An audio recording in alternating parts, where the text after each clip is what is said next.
ओम नमो भगवते वासुदेवाय। वैशाख मास महत्तम अध्याय 18 भाग 2। व्यास अपनी पत्नी से दीनवाणी में बोला, हे महाभागे, रात दिन साधु महात्माओं से निंदित हो तेरी अवज्ञा करने से मैं पाप योनि में पड़ूंगा। मैं तेरे विनीत भाव पर भी क्रोध के मारे जलता हूँ।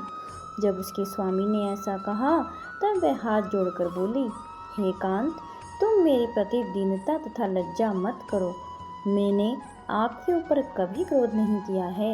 मैंने पूर्व जन्म में पाप किए हैं, उनके भोगने में कुछ दुख नहीं है। ऐसे दुखों को सहन करे वही साध्वी स्त्री और उत्तम पुरुष है।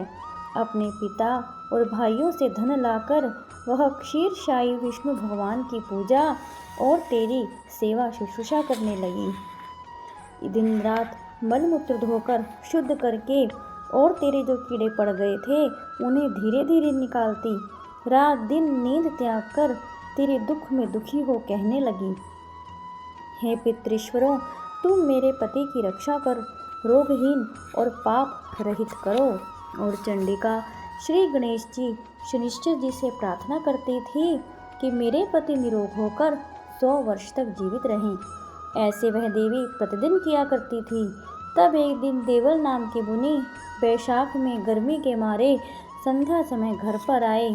तब तेरी स्त्री ने रोगनाशक वैद्य समझकर उनके चरण धोकर जल सिर पर छिड़क लिया और गर्मी से व्याकुल महात्मा को तेरी आज्ञा लेकर शरबत पिलाया, जिससे उन्हें शांति मिली। उसके बाद दिन निकलने पर वह मुनि जैसे आए थे वैसे ही चले गए। थोड़े दिन बाद तुझे सन्निपात हो गया। तब तेरी स्त्री ने तुझे त्रिकुटा पिलाया तो तूने उसकी उंगली काट ली और तेरी दांती भिंच गई। तू अपनी सुंदर शैया पर उसी वेश्या का ध्यान करता हुआ मर गया। तेरी रूपवती स्त्री यह देख अपना कंकण बेचकर बहुत सा ईंधन लाई, विशाल चिता बना बीच में तुझे रख तेरे रोग पीड़ित शरीर का अग्नि संस्कार किया और स्वयं भी उस अग्नि में जलकर सती हो गई। वह शरीर त्याग पति का आलिंगन कर तत्काल विष्णु लोक को चली गई। वैशाख में पानी का दान करने और चरण धोकर जल सिर पर छिड़कने से योगियों की सी दुर्लभ गति उसे मिल गई और तूने समस्त पापों से छूटने पर भी अंतकाल में वैश्य का स्मरण करने से देह त्याग कर घोर व्याध का जन्म धारण किया।